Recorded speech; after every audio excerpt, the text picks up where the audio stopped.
truth has become a right-wing concept. You cannot say it, because if you say it, you are considered right-wing, and to be right-wing is to be in league with the forces of evil. It is a Manichaean division between ideologies of one kind or another and those who don't subscribe to those ideologies. And the ideologies brook no dissent because they represent, in the minds of people who promote them, they represent goodness, brotherhood of man, progress, reason, education. And anyone who opposes them is against all good things. So they are not just wrong, they're not people to be argued with, they're people to be removed and silenced, because otherwise you're against all good things. So it's that division between good and evil. And unfortunately, you know, if you stand up against an ideology like, I don't know, so-called anti-racism, which basically says all white people are bad. Critical theory. Or critical theory. Or you stand up and say a woman is defined by her biology. So you're against transgender. So, as you know, there's no discussion. You are cancelled. You are removed. You have to be silenced. This dissent cannot be permitted. So we're in what a thinker of a previous age called cultural totalitarianism. No alternative is to be permitted. Now, first of all, that is an assault on individual freedom, freedom of expression and freedom, but it's also a complete repudiation of reason.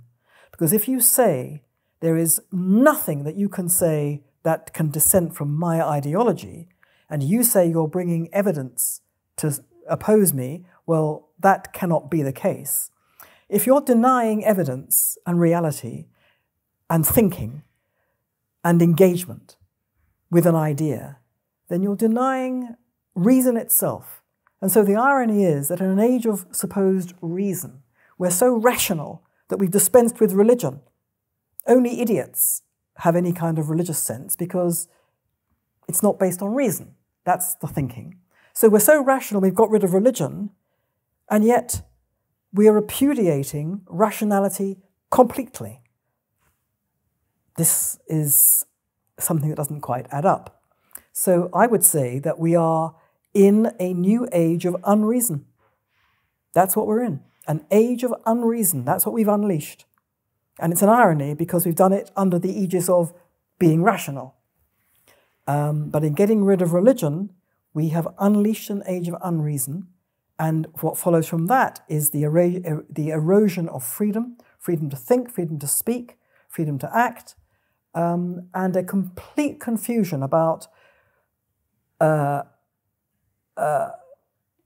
the limit should be drawn between what I want and what others need, my duty to others and my wish to realize my own potential. In other words, you know, it's I versus we, and all those things. And the confusion is epic. But that's where we are. But again, we have no cultural leaders, religious, political, whatever, standing up saying this. And I'm sure, I mean, I may be naive, but I'm pretty sure that what I'm saying may not be thought about in these terms by many people. But I'm pretty sure that if enough leaders got up or if leaders got up and said this, it would start striking chords, because people, you know, people need to live in a society which is civilized, which looks after the welfare of others rather than yourself. We all know this. We all know this.